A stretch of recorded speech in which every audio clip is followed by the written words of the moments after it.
Thank you. My name is Brian Johnson. I am running for Pima County Treasurer.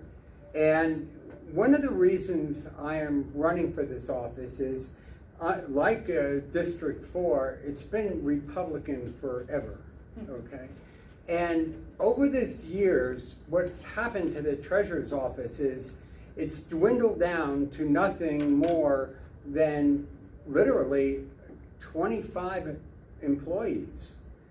And and they're mostly clerical rather than, and some IT people.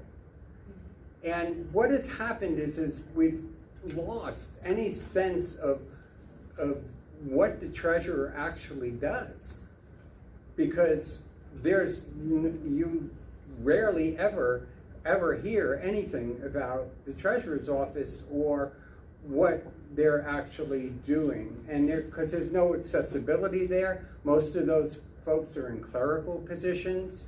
They don't, and even though the treasurer doesn't make policy and shouldn't make policy, what the problem is that you can't even go there for answers anymore.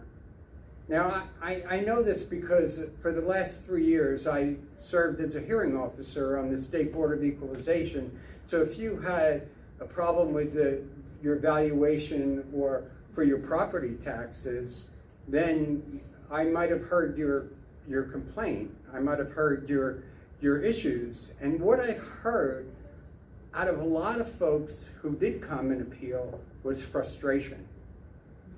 And the frustration was because they never got answers. And that's a problem that I am wanting to change. Accessibility not only to the treasurer's office, but also so that you understand the property tax system, because it actually starts with the recorder's office and it goes all the way through the treasurer's office. And during that whole time, we've got offices like the treasurer, the recorder, the assessor. We also have the county finance department where I worked for 5 years, okay, who are actually creating your tax roll. The treasurer doesn't do that, and send your tax statements. And then you also have the treasurer's office. And they've got their silos of data that don't even talk to each other. They might as well be in not only different counties, different countries maybe, because there's no connection. So you don't really get any service from them. And that's one of the main things I want to change, is accessibility to the treasurer's office, so you can get answers. And we were budgeted for 36 employees, but we only had 25. Now we can make a change there to provide service, because that's what government is. It's providing service to the people.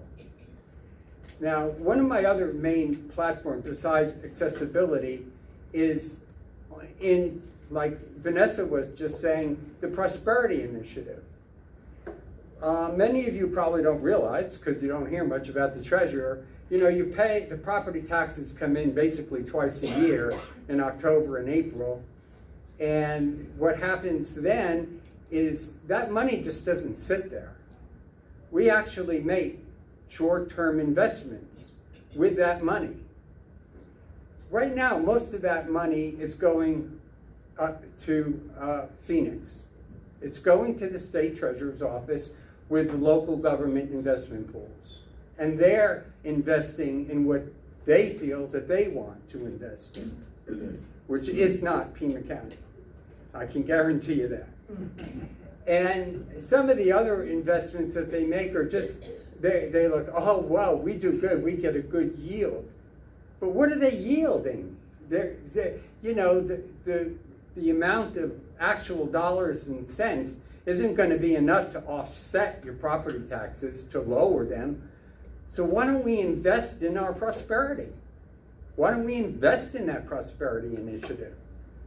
And one of my platforms, one of my proposals is, if I'm elected to treasurer, is that I want to go to the Board of Supervisors and say, here is an idea for an investment policy, because I'm not a policy maker, you are, and the board hasn't had actually had an investment policy since 1995. So I think it's about time they did, and tie it to that prosperity initiative. Why can't we use that money, that short-term money, and get a yield in value to the community, not necessarily dollars and cents? So I believe, and that leads me to the third thing about my campaign is we have to have some kind of accountability. We can't just hide there in the shadows. We can't, the treasurer just can't be there. And yes, there is accountability, obviously, to the state. It's highly audited. There are hundreds, there are not hundreds, but there's quite a few state statutes that govern everything, even like the investments for, safety and liquidity. But then, but to you, was there accountability to you? How do you know what the treasurer's office is doing? So when we have a policy like an investment policy from the board, require the treasurer to give quarterly reports. Any business would be doing that, right? Even any nonprofit that has investments does that. And that way it becomes public because it's in front of the board and there's accountability.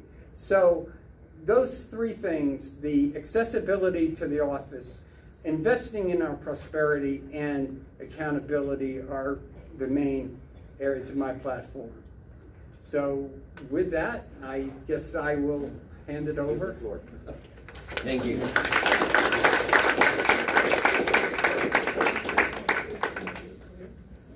Our next candidate will be Sammy Hamilton. He will be telling us about his platform and introduce him himself.